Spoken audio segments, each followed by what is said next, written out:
Welcome, everybody, and welcome to our brand new space. So we've been in here for about 2 weeks. We're all very excited about it. I mean, many of you have been working out of it, but the one caveat that JB wanted me to say is we are still working out the kinks. So there may be a snafu here or there. The first one being, if we can't find the remote for this guy, so it's just going to be down.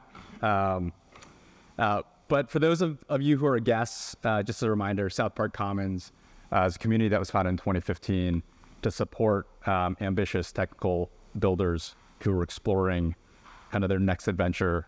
And we've sort of coined that journey the -1 to 0. And now it's grown into a community here in San Francisco and in New York.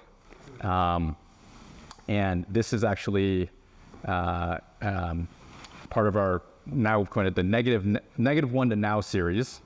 And today's is the -1 to Gusto talk with founder Josh Reeves. And I'm really excited to welcome Josh. Josh and I have known each other actually since we were freshmen in college at Stanford.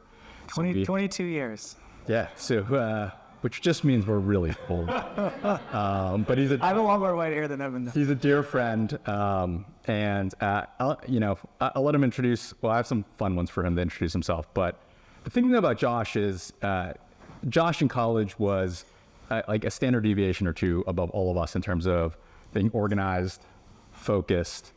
You always had a goal, and you always achieved it. And the thing I love about Josh is he actually has not changed one iota since college, despite having built a decacorn.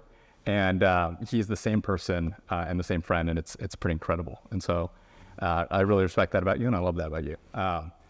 The other thing I should mention is I'm wearing my Gusto socks. So Josh and I are going to make him feel very comfortable, and we're going to take our shoes off.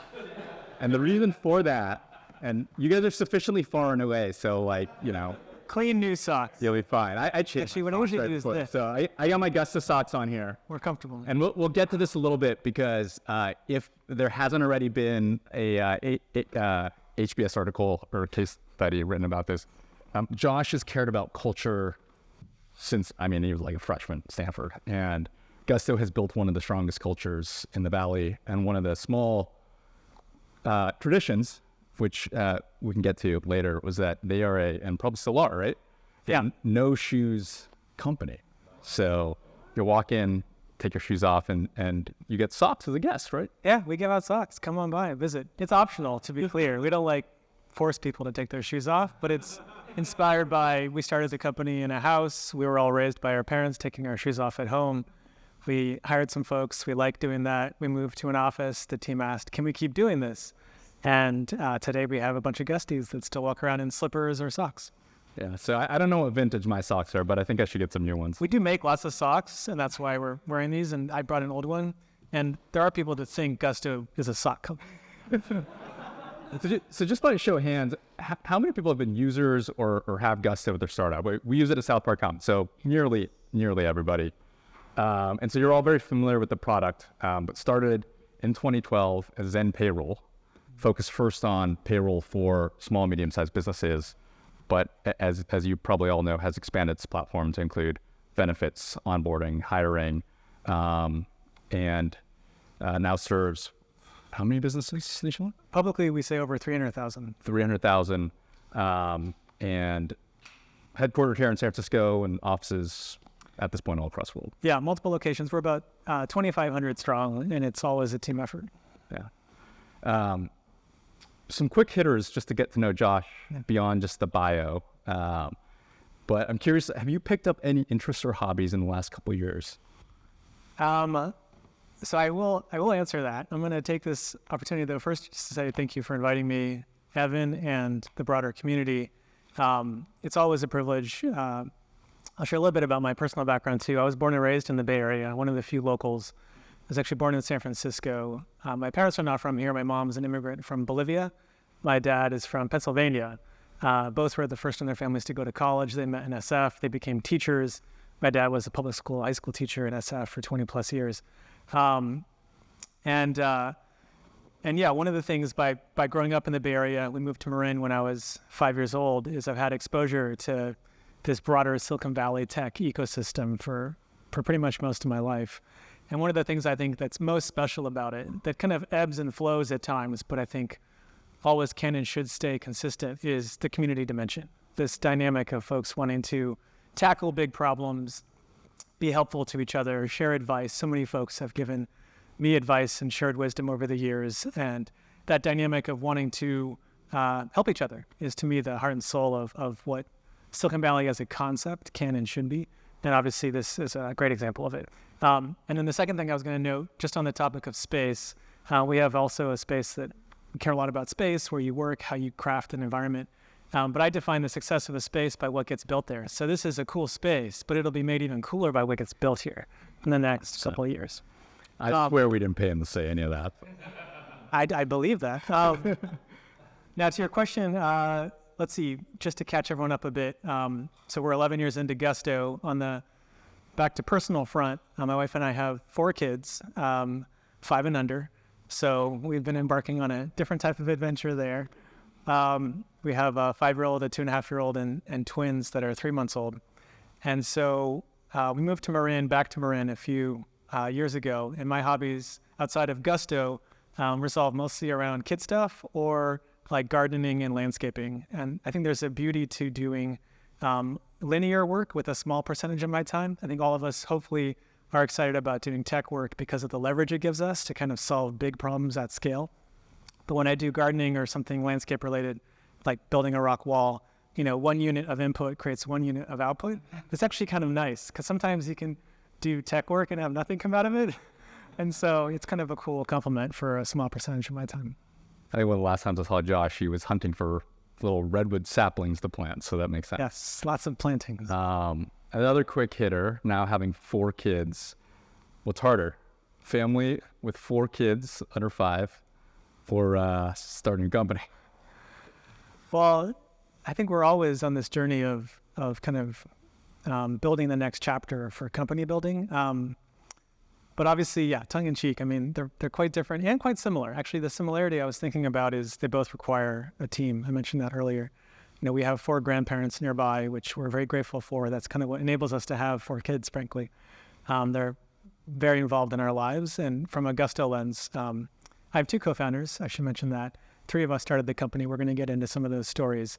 But truly, 2,500 strong is what makes what we do possible. And we obviously have a lot we want to get to and make better still.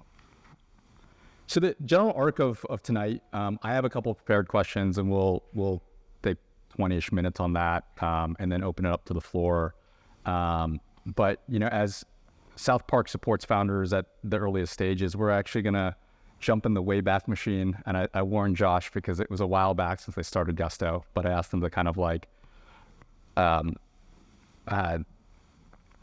to remember some of the earlier days. So we're gonna spend most of our time there. And so where I'd love to start is actually your first company, Buzzio. Yeah. So maybe tell folks a little bit about it, and then we'll fast forward through that and really kind of understand how you went from your first startup and exploring different ideas to start with, where you ended up being payroll. By the way, the beauty of shoes off is you do feel more comfortable doing this. So I might just keep rotating back and forth. So I graduated Stanford 2005, electrical engineering. I had been an intern at that point at a startup called Zazzle doing e-commerce work, joined full-time, worked there for 3 years, and then started the company that Evan just mentioned, my first startup. And it was a 2-year chapter, and I'm going to very oversimplify my learnings from that chapter. We started the company right when Facebook platform launched, and I had lots of friends kind of buzzing about this new tech platform. This was when it was less mobile, more web surface area. And literally me and a friend from school who had been at Google at the time just started, building apps because it's what other people were doing. And I'm going to kind of highlight that as flag number 1 in terms of my approach to company building, and actually almost the opposite that we did with Gusto. So we started building apps because, it's what people are doing. And then we started having some users, and these are kind of lightweight apps for like posting products from Zazzle, or we kind of synced with Etsy into your like Facebook Canvas page. We kind of thought about like how to tap into this virality and do some distribution stuff. And because at that point, the network was really open. So actually probably some people here like Aditya and Rishi could talk about that more. there was a lot of virality, a lot of users. We put in some banner ads. All of a sudden, we're making like $1,000 a day. And we're like, wow, this sounds like we're succeeding, right? Like we're making some money. It's just two of us. We thought we were just kind of building some things. And now let's like, you're supposed to kind of just make more money, right? That's what you're supposed to do. So let's like get more reviews and more ads and more money in. And like that should feel good, right? That should be successful. And, we need some interns because, you're supposed to get interns to help you if you're like a tech company. So we're kind of all from Stanford. So let's go to campus, hire some interns. They ask you what you're doing. We're like, we're building apps, but we're making money. So, join us because, just come join us. And there was some positives to that experience. I'm kind of going to a little bit of extreme, but what happened was after 2 years, what was very much lacking, and we don't need to get into too much what happened next. There was acquisitions. It ended up being fine financially, but that wasn't the point. It was that we didn't have a purpose. Like we were literally just optimizing an algorithm to make more, in this case, dollars. And it took, and I think this is where you're going with your question, but it was a few months of introspection afterwards with me thinking about why I had felt so uncomfortable and awkward in that 2-year chapter. Every time my friends asked me what we were doing, I would just say we're in stealth. Right? And that to me is flag number 2, which would be, that just didn't feel right. It felt really awkward. And I had started a nonprofit in college where every single moment of every day, every person I met, I wanted to tell about this nonprofit too. I wanted to like evangelize it in my sleep. I fell asleep thinking about it. I couldn't stop talking about it. And so I had the opportunity to juxtapose those two experiences where I couldn't stop talking about something because it had a purpose. I really believe in what we were trying to do with that nonprofit. And then this 2-year chapter where we didn't have a purpose. And that's kind of the backdrop to the origin kind of headspace that I was in. And my co-founders too, coincidentally, very similar journeys with other prior startups, also kind of more just existing for the sake of it. And so my biggest takeaway to jump to it from that chapter was for me to be effective, successful, for me to be doing my best work, I need to really, truly be solving a deep, deep problem that I believe in, care about, and want to go fix. And that's why whenever I meet with entrepreneurs, one of my favorite things to ask if they're even thinking of starting a company is why. And if any of the answers are not starting with the problem, the pain point, the thing they want to go fix, usually I try to flag that for them. And there's probably many reasons to build companies. This is just the one that I most subscribe to. You always start with the problem, the pain point you want to go fix. I don't think companies exist for the sake of it. Companies exist to go fix or make something better. So I'm curious to go back to when you went back to the drawing board, because it actually dovetails really well with what we do here at South Park, where, take the time to find your life's work, which you clearly have. But with you, Tomer, and Eddie, can you share a little bit about what the idea maze was like? You landed at payroll, and we'll talk a little bit about how you story told around payroll at the time, because to be frank, like you made it sexy, it wasn't sexy, right? So curious, what ideas did you explore, if any, before payroll? What was your process like? Yeah, so I'll definitely share, again, all back from that time period, because I think that's more relevant and helpful to all of you. And I forgot to mention, my biggest advice to anyone when they are in talks like this is, listen, take what's useful, ignore what you don't find useful. There's no playbook or a single path. It's you finding what's authentic and what resonates with you. So back to your question. So this is now 2011. I had sold that prior business. I had gone through my little kind of 3 months, lots of hiking, lots of introspection, had concluded that for me to do my best work, I need to have a problem, a pain point, something that's a mission, a purpose that I deeply, deeply want to dedicate large parts of my time and life to. And then also I wanted to do it with someone or more than one person. I didn't want to do it alone. So for me, that meant actually focusing not on like the specific pain point to start building something for, but actually who do I want to start working with? And so Tomer and Eddie became my 2 co-founders. I had known Eddie for a decade. He had also been a classmate. Tomer actually had grown up in Israel, studied at the Technion, came out to Silicon Valley for grad school. We met through the alumni network at Stanford. And so once the 3 of us connected, what we connected around first was actually wanting to tackle something really big that's very concrete and real, and ideally dedicate decades of our life to it.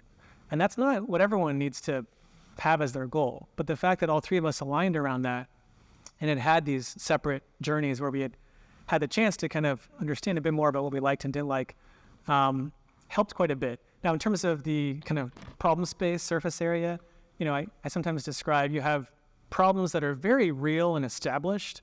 And the question is, can you build a better solution? And then you have, hypothetical problems.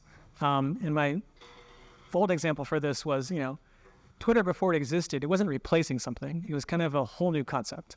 But payroll is not a new concept, right? We didn't invent payroll. It was a pain point that existed. There was existing products and solutions out there. We gravitated more towards this bucket, where it's not a question mark of, is there a need? The question is, can you build something 10 times better than what's out there today? And can you go build a business around it? Can you go acquire customers effectively? But to the heart of your question, early ideas, we spent a few weeks iterating through ideas. One was related to expert networks and how to access knowledge more effectively. Within a week, we moved off of that.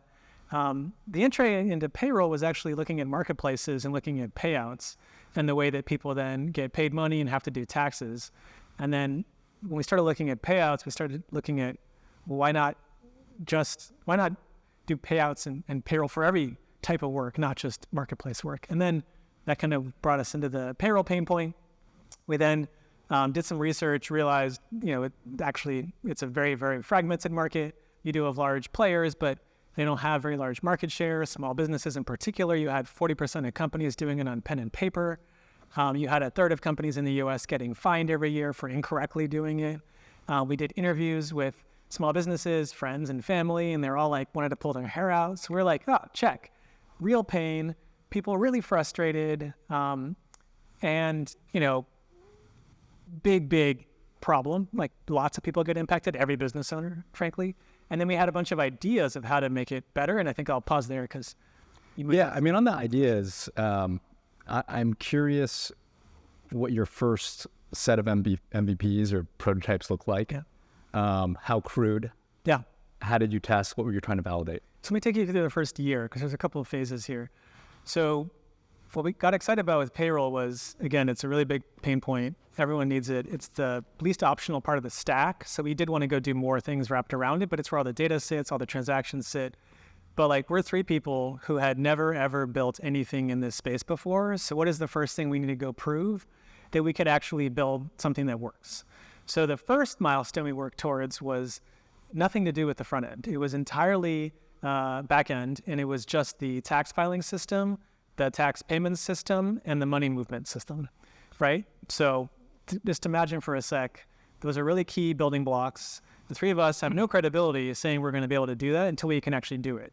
So even before we knew we were going to do fundraising, we had to go, in our mind, prove that we could effectively process taxes, process payments, process direct deposit to, we thought up to 10 businesses, 5 to 10. And so the 5 to 10 were our friends' companies because there's no website. The first customers, they weren't really customers, they weren't paying us. Using Zen Payroll at the time, my co-founder would go to their house, they would type into his laptop, and they would call his cell phone. There was no web app. You would literally interact with the system entirely through a human. He was always available 24/7. He was very responsive. He was very helpful, high NPS, obviously not scalable in any way whatsoever. So that was actually an important moment though, because we had the credibility to then say, we are now processing, X hundreds of thousands, X annualized millions of dollars through our system that we've built that's accurate, that's doing taxes correctly, that's calculating it correctly. So that was milestone number one. I'm going to jump to the next big milestone now was obviously launching a web experience because we decided to focus on small business. We had a hypothesis that with cloud, paperless, mobile, this was now a segment that you could reach. We also had a hypothesis that we could build a product that anyone could use without any training or background. You didn't have to read a book. You didn't have to have a prior business ownership background. And so we had to prove that. And it wasn't just what we wanted as an ideal. It was necessary for the business model because at smaller business, right, your ACV, your revenue per customer is much, much lower. So the only way we're actually going to be able to scale this was having it be more of a self-serve experience with, if you want to call in, yes, we can help you, but they can't be a frequent interaction.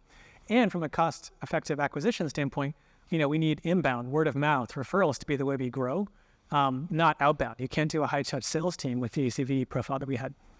And so that second big milestone was launching a web app. We did it in December of 2012. And it had to be an experience that you could sign up, onboard, add employees, and pay them. And that's all it did. It was in California. It was for new companies who had never run payroll before. You had to be a full W-2 employee, and there was no employee login. So again, like trying to really scope down to proving out that hypothesis on a really easy to use employer sign-up process. And then, we could keep going through milestones, but hopefully those are good examples of how to take something big and broad, decades of roadmap, all the other products we want to launch. We're still doing tons more on payroll and trying to really break it into smaller pieces. Yeah, it's amazing to hear because now, we know Gusto is something that's got all the bells and whistles, and it seems like most of us have touched it. I'll talk a little bit about fundraising because Josh is kind of like a fundraising legend. I think at the time, coming out of YC, you sort of raised the largest round out of YC is what I'd read. So why don't you tell us a little more about like that process? My recollection when you were going through it was you were the master of lining everything up, having all the right conversations in the right sequence, the right time. But I'd love to kind of hear just firsthand how you approached it. And you've obviously raised a lot of money since then. Yeah. I mean, I'm going to try to make it as much as about advice because I actually don't like the attention to be on Gusto. I want it to try to be on you all and how these learnings can be useful for you. I guess a couple principles I have for fundraising. Number one, view it like hiring. You're building a team. You have a team of employees. You have a team of investors. You have a team of board members, frankly. And earlier on, investors, board members are interchangeable. At our stage today, that's 3 distinct teams. Board members are independent board members, investors, and then employees. And so our seed round was a little bit different, but I think the philosophy applies, and it definitely was how we approached ABC. Get to know investors to the extent you can when you're not fundraising, right? And it doesn't take a ton of time. You can concentrate it like one day a month and just try to like have that chat. It's a great hook kind of to be a little bit coy about it. Like ping someone, say you want to share what your business is up to, but say you're not fundraising right now. Like it actually takes the pressure off the conversation being the VC has to figure out, am I going to make an investment or not? And actually they can just learn about your business, right? The way that worked with YC was we, did it in a very concentrated way right after demo day. But for the subsequent rounds of financing, I would do those kind of once a month, once every couple months, day of meeting investors. And then when we did fundraising, it would be a 2-week, 3-week process with a very defined timetable, with a defined date where we're going to be deciding allocations. And it separated out the, choice of who do I want to work with, who wants to work with me from now deciding allocations and kind of the financial legal terms of a round. And you were pretty explicit up front around the timeline and deadline. You put people kind of on in a nice way. I think I don't know if it works in all cases because we, in each round, had a pretty strong sense that we were going to be oversubscribed. Then it becomes really important to have a deadline and a timetable because otherwise you start promising allocations to folks now knowing that you might want to give some allocation to someone else later. So the only reason behind having a deadline for us was this is the deadline when we're going to decide allocations. Right now we're collecting interest. Once we had interest, then you can kind of decide. We could decide now ball's on our court. Right up to that point, ball's on the investor's court. Whatever information they need, whatever availability. Just me, 2 weeks, just meeting with folks. The rest of the team, my other co-founders are all building. But once the deadline's passed, now it's balls in my court, balls in our court to make these decisions on allocations and who we're going to partner with. So that's one big piece of advice I have on fundraising is to the extent you can, try to think about it as hiring and team building versus just money and price. I guess the other advice, just more tactical, thinking back to early days, there's different classes of investors, obviously. There's, institutional, there's, angels. We did our seed round primarily with angels, what I would call strategic angels, operators, executives in companies who had felt this pain point and who, frankly, I would have paid money to kind of give us advice. Instead, they gave us money and they've all made great returns. So there's no favors here, like it all worked out. But it was just cool to talk to these folks and get their perspective, get their wisdom. And the fact that they had some skin in the game actually just aligned incentives even better. And when I was meeting one of these folks, and we have 20 or 30 of these CEOs and founders that are on our cap table, I would finish a meeting. They would, if it worked out well, they said yes, they want to join the round. I would immediately ask, who are 2 other founders who you think would care about this problem space, could be helpful, useful, and you can make an intro to. And that's one of the best intros you can get in the financing process is someone pinging someone they know, saying, I'm investing, you might be interested. It's the best kind of intro you can get. Amazing. I'm curious, and we could skip the question if the answer is no, but why did folks pass? Oh, well, I think of that as just what are the risks? The risks early on were we'd now run payroll, so at least that was off the table. But 2 big ones come to mind. One, a lot of folks at that time, especially if you looked at SaaS, kind of thought the playbook was you have to just move up market to large enterprise, and a lot of investors kind of view that as just what they know. So me saying repeatedly, we're going to stay focused on small business. We're going to expand the aperture over time, yes, and serve larger companies, but we're going to have our bread and butter be small business, right? There's 6 million employers in America. Over half are less than 5 employees. They're in pain.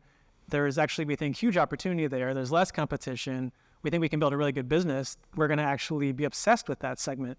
For some folks, that just was an immediate, you can't build a big business in SMB. I think it's been a little bit easier now because you have companies like Shopify and Square, and I think even Gusto to some extent is a good example that you can. But before that time period, it was only Intuit, really. And when you only have one company demonstrating the potential of a market, it's really scary to investors. The other one was, just looking at the incumbents. You have ADP, Paychex, Intuit, these companies worth tens of billions of dollars with tens of thousands of employees. It's 3 people who've never ever worked in this space saying they're going to somehow win and succeed in the market. That in and of itself is, I think, a challenging dynamic. And my rebuttal to that was, obviously, anytime you're doing seed fundraising, you're not going to actually answer all questions and de-risk all, puzzles. What you're trying to do is actually give an investor sufficient information such that they believe in you as the one that's going to solve whatever comes ahead of you. It's an investment in the person. So I would focus as much as possible on, my philosophy, my approach, my decision, thought process, et cetera, because we're obviously a seed stage company. We hadn't done much at that point. Kind of in the same vein as fundraising, but I think more broadly it's useful for hiring and strategy and everything else is storytelling. Something we talk a lot about here. And payroll's like if you were to kind of spin the wheel and it lands at payroll and it's like, tell me a great story. It's a tough one. So I can do it though. Obviously you should. But I'm curious, like in the early days, when you talk about what do we need to do now, what's the medium term, what's the long term vision? Yeah. What was your story for payroll? How did you make payroll sexy? Well, I think, and again, trying to connect it to whatever mission, pain point you all are trying to tackle. I think for a large group of founders and people that want to join startups, like they're really compelled by wanting to fix pain in other people's lives. They want to make something better. They want to go home at night and say, the product, the thing I've created, benefits this customer, and they tell me, and I feel good because of that, right? That's why a lot of people get into technology in the first place is, problem solving and wanting to go fix stuff. And so, it's very easy to quantify the pain in our segment, right? The number of people getting fined, penalized, the number of folks that don't have access to healthcare when they want to, how hard it is for people to start businesses. You go through the life of a small business owner, how much they're on their own, navigating all of the different government compliance topics. And so there's a piece of what we're doing that I think is pretty generalizable, which is, you focus on something really painful. And in SMB, most people have family, friends who literally are SMB owners or work at small businesses. It's a very accessible kind of problem space to think about and then have an emotional, personal connection to. And then as you start making it better, those messages, those notes that come in by the thousands from a business owner saying thank you and showing gratitude for what we've created are what make it, so compelling for at least us to tackle it. From more of a strategy lens, because that's more at the kind of story, like human connection lens, I just think it's really fascinating to deconstruct, like, if you think about the building blocks of capitalism, currency, work, jobs, getting paid, payroll is at a really unique place in that relationship, right? Like, you have to earn money before you spend it. So the economy flows through payroll. We're on track to have trillions of dollars in the next couple of years be going through Gusto. We're already over half a trillion. And so there's just an incredible responsibility, but then think about all the product ideas that come to mind around being at that unique juncture. And then also, wanting to make healthcare itself just a more accessible, higher quality, more affordable experience for Americans and around the world as well. Like, each of these become their own things that we could talk about and dive into. So again, thinking about your businesses, I'm very authentic, and I hope you are, to like focus on the pain point, the customer, the thing you're trying to fix and make better. And not everyone in the world will care about that pain point the way you do, but hopefully enough people do that they want to join and be a part of your organization. And it makes a world of difference in terms of hiring and execution. Yeah, it's amazing to hear. It's like the zooming in and out, right? Like solving this today, and then you sort of take it to all the building blocks. Capitalism is very cool. Yeah. I didn't realize you're at $500 billion. Thought a billion with a B is cool, but the T is even cooler. So. That's on the payroll processing, to be clear. I'm not speaking to revenue and stuff. Revenue's doing good, but that's more of a transactions volume stat. I've got two more. I've got a bunch of questions, but I've got two more that I'll tee up. But I definitely want to get others, start thinking about things you want to ask Josh while we have him here. And we'll go into the like vulnerability and challenges section, because I think it's so easy for us to look at the arc of Gusto or any of these companies as butterflies and sunshine the whole time, and it was up and to the right. But I'm curious to reflect on maybe in those earlier days, like really dark moments where you're like, this may not work. Yeah, so I think I'm going to pull out a few stories, because that first year or two, launching December, we had 100 customers sign up in the first month through word of mouth. NPS was really high. Like, customers loved the product. They could use it. It worked. It was accurate. It was easy. It was simple. And so it was clear that we had built something useful. I guess is probably the first thing to say. Then you have to figure out, can you, if you build something of value, I'm a big believer, you create value for a customer, they should pay you for that value, right? And if you have a customer who doesn't want to pay you for the value you've created in their life, maybe you haven't created enough value in their life. And so we then became focused more on the business model, and then it was about scaling. So my kind of first real moment of like, I would say, duress was really in 2015 around scaling. It was a year of us bringing in our first kind of executives, if you want to use that term, but really kind of scaled leaders. It was a year where we had to get much better at forecasting, because how you forecast then drives how you hire, which then drives how much support bandwidth you have, which then drives how available you are on phone calls for customers when they call in. It was also a year, I guess on the positive, when I got married, so that was fun. But it was a challenging year because we were facing all these kind of growing pains, things that, how do you lead a company when you have a few hundred people? You don't know everyone's name anymore. How we do hiring had to evolve and change. How we do all hands had to evolve and change. We now had 2 locations, not 1. Sounds very kind of odd in the post-pandemic world, but prior to 2015, as a company, we're all in 1 location. We were all in San Francisco. And so, those are some of the things that made it a very challenging year. And I think what was great was because we had started with this deep kind of customer pain point as our purpose, it was never debating, is there like a need for what we're creating, right? Like, the pain is there. We also now knew we had created something useful. Now, can we maintain our advantage? Can we not, can we move fast enough so incumbents don't catch up? Those are all still relevant topics. But having that as our foundation was such a great fallback for me as we're navigating all the scaling puzzles, because I knew that this was a purpose that mattered and was worth dedicating time to. And I knew that we could provide value and help our customer. So at least for me, that was most helpful in navigating that more difficult time. And then always just having, growth mindset, wanting to learn.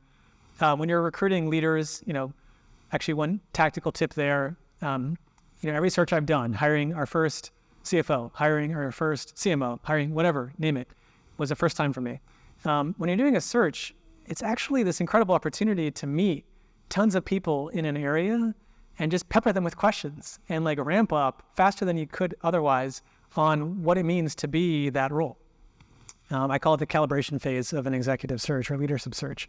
And it's actually, if you're a curious person, which I'm sure most of you are, it's like really fun. You can talk to like 5 or 10 incredible people in a field. Maybe they're not in the market. You're just saying, literally, I'm doing this search. I want to get your advice on how to approach it. And the questions can be like, why did you approach this? What are the approaches to this job? Who do you recommend for this job? Like, what do you think success looks like? You can literally like cheat sheet your way to being able to hire for any role you want by just talking to folks in that role. So maybe it sounds pretty simple, but definitely I found very useful as an approach for hiring. So one last one, and then we'll switch over the audience. I think it'd be a missed opportunity if we didn't have you speak a minute or two on culture, because I think, as I mentioned, Gusto is literally a case study in culture from day one. And I think it's easy in the early days to kind of eye roll to why it's maybe not that important or why you could set it later. So I think it'd be interesting to kind of hear your quick philosophy, why it was so important to you from the early days, and then maybe just some of the fun stuff. We shared the socks thing, but like share some of the things that you did that maybe still persist. Yeah, and I'll try to be tactical with it. So we actually don't use the term culture a lot at Gusto because I think it has so many definitions and meanings. We try to go one click deeper. So I'm going to talk a bit more about values and traditions, which I think are 2 building blocks to culture. So on the values front, how do we even start that conversation? At Gusto, it was hiring our first employee. And why did we spend time talking about values? Because we knew that the 3 of us working together for several months, we had really enjoyed that. And so cool, we enjoy working together. What does that mean? Why do we feel like we can communicate well? Why do we feel like we're aligned? Why do we feel like when there's problems, we can solve them easily and quickly? When we're frustrated, why do we feel like we can get through that very efficiently? Like, those are values. Basically, we had aligned values, right? Some of the values at Gusto obviously might not manifest in your companies. I don't think there are right or wrong values. You have to find what's authentic to you, but people have values in their life. I don't think you have personal values or professional values. You just have values. And the more you can codify them, the better, because then you can use them as a structure for recruiting. So our philosophy at Gusto from the very first hire is that recruiting is not about us trying to pitch someone on joining Gusto or them pitching us on us hiring them. It's this search for alignment across 3 dimensions: values alignment, motivation alignment, and skill alignment, right? So values alignment is us, and we have an interview dedicated to it, focused on figuring out, does this person map to our approach to work, right? And it, is things like we are very service-minded. Like, we love celebrating the success of others, and we get joy from that. I don't want the attention to be on me. I want the attention to be on the person who did the work. That's a mindset that we don't have as an optional in our culture. Like, people have to fundamentally and give examples and have parts of their life demonstrate that they truly, truly enjoy like helping others be successful. And there's companies that don't have that culture and can still be successful, right? And so, figure out what your values are, and then you can assess for values alignment. And if someone's not aligned with our values, they're not a bad person. It just means they'll be more successful in a different company. So values alignment is one dimension. Motivation alignment is people that care about our problem space. Again, not everyone cares about making healthcare more accessible. Not everyone cares about helping small businesses be on a more level playing field with big companies. Not everyone cares about, improving that employer-employee relationship and making work more meaningful. But if someone's going to apply for Gusto, we're going to assess if they align with that set of mission goals and pain points. And hopefully they can share examples from their life of how this pain point has manifested, so that joining Gusto isn't just about, the mission or the market potential. It's actually also about the problem that we're tackling. And then the third one is the easy one that everyone does, right? If you want to have more engineers join, you hire someone and screen them for engineering skill set for whatever type of engineering you're evaluating, whatever type of marketing you're evaluating. So you need skill set alignment. If you only hire for values and motivation, you're getting a bunch of people in your company cheerleading you. You need to go do building. You need to go do all the work still. But that's the way that values are most manifest at Gusto, is in our hiring practices. And then if you haven't show up in hiring, it'll then more easily show up in onboarding and how you do performance evaluation and how you give feedback and how you do all hands, because it's just the way you are. So that's a bit on values. On traditions, traditions don't come from me. They should form organically.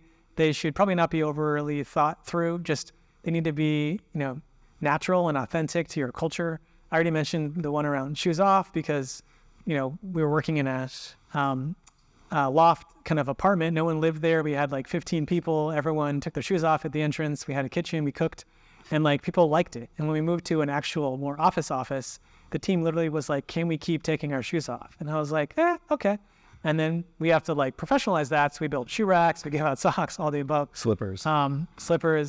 And post-pandemic now it's become much, much more of an optional thing. And I'd say probably it's 50-50.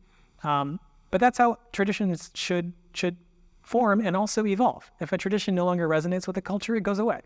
So I just encourage you all to think about, again, values, traditions, and what works for your organization. It might sound like a distraction, but it actually does impact quite a bit the way you work beyond the projects that you're tackling. Amazing. We have questions for folks. I think we have mics going around. Thank you very much, Josh. And just to start by saying I am a customer of Gusto and have been since we started my startup. Big fan. Wow, thank you. Thank you. If you have feedback, we always want, especially the constructive feedback. I have quite some. If you can, one of our employees is in Canada, so if we can pay them and pay their taxes, that would be awesome. Yes. Yeah. We are in beta with employer of record, not yet local payroll. Also product launch here. So this is great. Yeah. There we go. Right. But you can email me feedback. Josh at Gusto. Welcome all. Okay. I will. I appreciate that. But the question that I have is about, you mentioned in your seed round, or pretty much most of your rounds, you had already known that they were going to be oversubscribed. Why? Did you just have crazy traction that you were selling, or like what gave you that? And then two, I know Josh Wali, who sold Argius. You're familiar with him, and he gave me a 1-hour lecture on how to sell the Gusto. So I'd love to hear a little bit more about that from your perspective, what you would look for in companies that you acquire. Yeah. Thank you. Thanks for the questions. So I think on the first one, I'm thinking back to seed especially. I'm trying to think what's specific to Gusto versus what I can generalize. I'll just tell you what happened to Gusto, but I'm trying to figure out how to generalize it. When we did YC, there was very, very few B2B SaaS companies. Instagram had just got bought pretty recently, so there's a lot of companies trying to do kind of social and local and mobile and stuff like that. So honestly, I think us being this company tackling a very established pain point that clearly had a big problem space, a big market, and we had 3 people that seemed to have rational explanations for why now is the time for this market to change. So how did I answer the questions back then on like, why are we going to succeed? It wasn't like, just trust us, right? It was like, no, this is the time for a transition because 2 reasons. One, maybe this is what's generalizable. You can think of the version for you, but this segment of customer was inaccessible previously, right? Until the advent of mobile phones, what were they going to do? Go home on their home computer and like at night install some software? Like they're going to do payroll by hand. It actually made sense, even though it's very error prone. But now that you have a computer in your pocket, and now that you're always connected, there's now this possibility for you to engage with us in a fully digital way and have us acquire you through things that hadn't existed 20 years ago, right? Google for a search engine optimization and social for word of mouth referrals that are getting amplified, not just through physical word of mouth, but now digital word of mouth. And so these are the things that have changed that we didn't have to create because everyone believed already that cloud, paperless, mobile, social, and search were real things that now make it possible for this to be the time for us to build a product that actually does crack the nut for this market, right? So I think, that doesn't answer the heart of your question on like, how do I know we're going to be oversubscribed? What happened was we had a number of VC firms who became interested and, because they write larger checks, I made the choice up front to say we're going to collect interest. If you add up those dollars, it ended up being way more than we needed to raise. So then we were effectively oversubscribed. We ended up choosing to raise a $6 million seed round. It ended up being mostly from individuals. And then we chose to not have any VCs join that round because I wanted to really have time to figure out who I wanted to have as my partner. And then it was the Series A round where I view that more like a marriage, where we're now going to choose someone to have, be my person I call like weekly, which we did for the first several years, and, be at each other's weddings, know each other's kids, like that type of relationship. And for that, I chose Hema Taneja from General Catalyst. But that was a year and a half later, and I wanted to have time to make that decision. So I hope that, directionally answers, you have to figure out, you don't want to fundraise forever, and the more you can time box, the better. And how do you assess signal is always a tricky dynamic of, how connected you are, who's giving you signal, et cetera. Your second question, M&A, again, I'm a little bit Gusto-centric. I think there's many reasons to do M&A. The reason why we've been doing some of it is to collapse timelines and kind of bring products into Gusto faster than we could build it ourselves. We've acquired Ardius because they have a product around tax credits. Again, we could build that, but actually bringing in a smart team collapsed about 2 years of work, enables us to bring a product to our customers faster. And so that's kind of the primary category that we'll be looking at, is basically products that are useful for small businesses that we could bring to, several 100,000 post-acquisition, that get us to market faster than us creating it from scratch. Yeah. Kevin? Thanks, Josh. I would love to zoom in a little bit more on co-founder dynamics. So you mentioned 2 wonderful co-founders. I'm curious, this 3-part question, I apologize.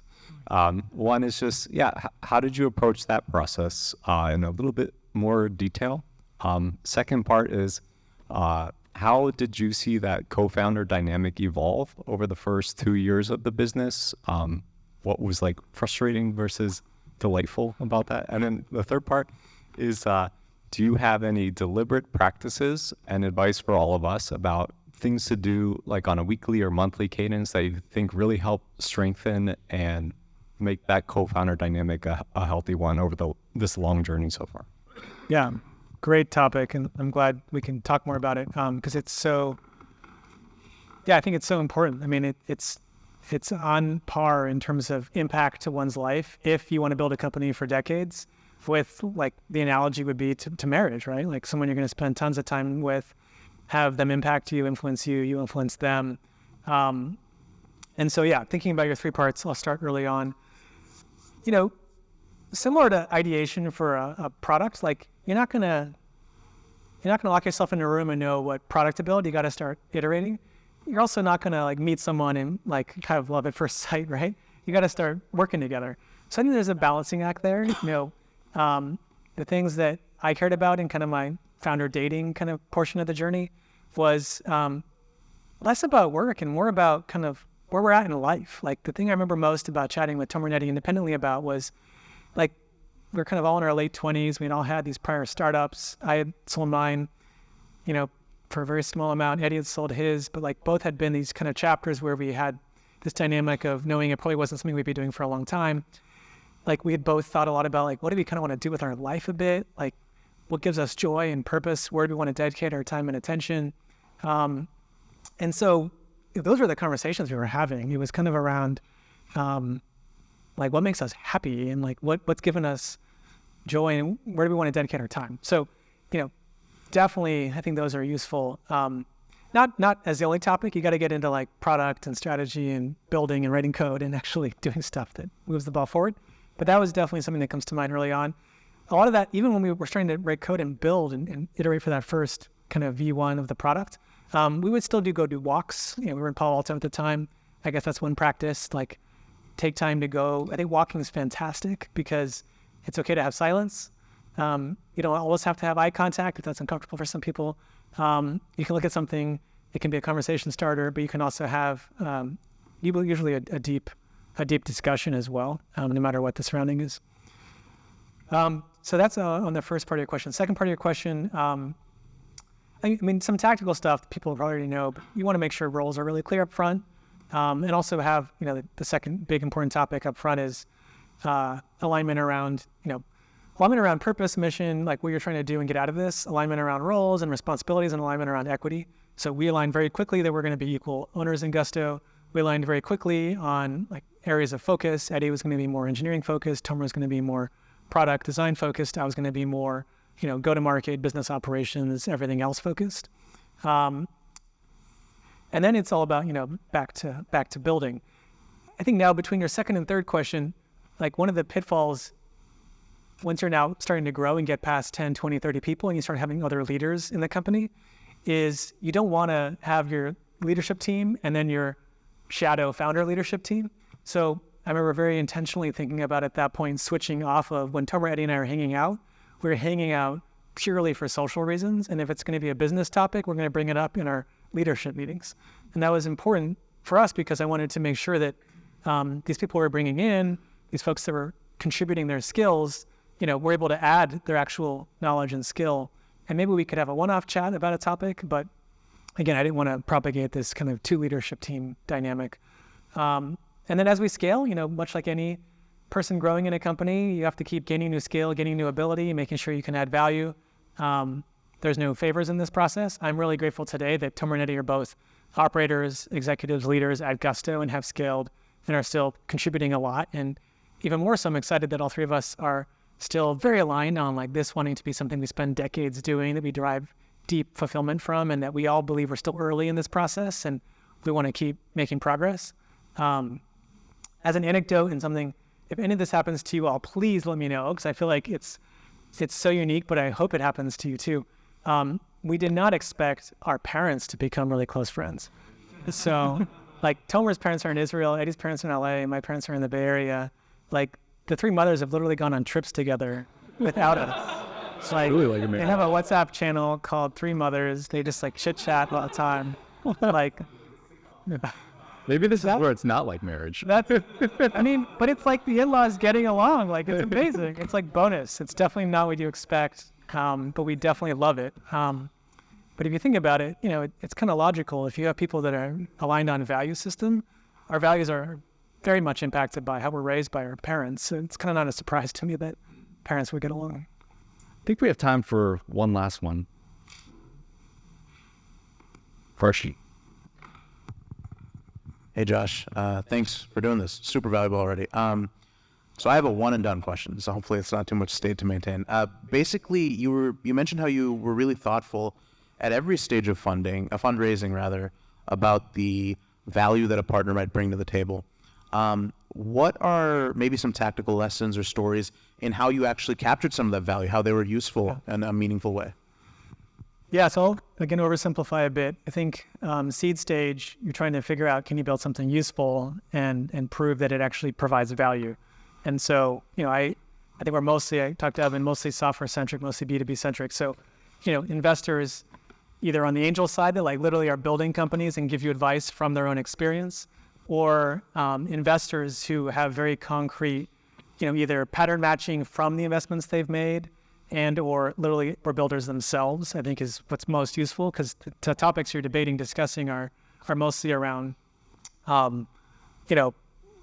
building a product, iterating on customer segment, trying to get that feedback loop going, instrumentation. It's all very, very tactical. I think for Series A, it was now kind of bridging into more around scaling and, approaching team design, org design. A lot of my discussion topics were around how do we run the company so that we're still decentralized with lots of autonomy, but actually rowing in the same direction. And I wanted to learn from someone who had exposure to that. For Series B was more like true growth stage. We raised from capital G, like operators who had been at Google and like had been involved in scaling into several hundred employees, run teams with several hundred people, became the bulk of my discussions. Like, how do we do better onboarding? How do we do better performance feedback? How do we do better, planning processes, right? Like we do 3-year planning now, we do annual planning, we have QBRs, we have MBRs, all this stuff that doesn't matter to you today, but will matter if you get to larger stage, was all new for me. And I wanted to learn a lot about it and then figure out what's right for Gusto. On all these things, it's like learning what's been done, how it's done, who does it which way. Great, all is input. Now, what do I think makes sense for this company that I'm building? Past that stage, we moved to mostly public investors, T. Rowe, Fidelity, and that's less about value add on running a company, building a company. It's more long-term capital that could be, many decade type holder. And my topics with them are much more around, when you look at other companies you've held for 20, 30 years, 40 years, what do you think makes them special? And it's a totally different altitude of conversation because these are folks managing like 50, 80, $100 billion portfolios. Amazing. Well, thank you for going way back in time. Yeah. Sharing some of those anecdotes and also sharing very tactical advice around fundraising and your thoughts around company building. If there's one thing to take away from Josh, I hope everybody's struck by and inspired by sort of the authenticity that he has for the problem he's solving. And he's been like that from day one, pre-Gusto too. And also how deeply he cares about culture. We don't always touch on this in this series, but I think Josh in particular is like just amazing. An amazing person to learn from in that regard. and it's been really fun to see how the company's grown. I have two more pieces of advice. Go. It works in that vein. So I was thinking back to where we started. So since you're almost the early stage, the way I simplify the whole like finding a problem you care about is imagine as the 10,000th time you're describing what you're trying to build and fix. Will you be as excited as the first time? Like introspectively process that, because if you won't be, then it'll show.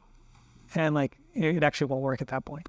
And so it's a good way to quickly assess, like, is this something that you truly, if it works, if you make an impact, if it grows, and if it succeeds, like you would want to be dedicating many, many years or decades of your life to. And, describing what we're doing, which I know isn't for everyone, like it's the millionth time I'm describing it. It probably hopefully shows that I really sincerely am excited about these problem spaces, and I can't fake that. So that's one piece of advice, and hopefully a tactical kind of tip. The other one is, just think a lot about kind of my backdrop to the culture stuff is like the what and the how. We can spend a lot of time, we didn't spend too much in this chat around like the what. The what is, business model, pricing strategy, merchandising strategy, like org design, all the different tactical stuff you have to figure out. But the how is the way you approach it, right? Like being proud of how you go accomplish that goal. Yes, you can achieve a revenue goal. Yes, you can achieve a customer goal. Yes, you can achieve a headcount goal, valuation goal, whatever. But how did you get there, and are you proud of the way you achieved it? That to me is kind of the backdrop to some of the topics we've been discussing today. On that note, welcome. Join me in giving Josh a round of applause for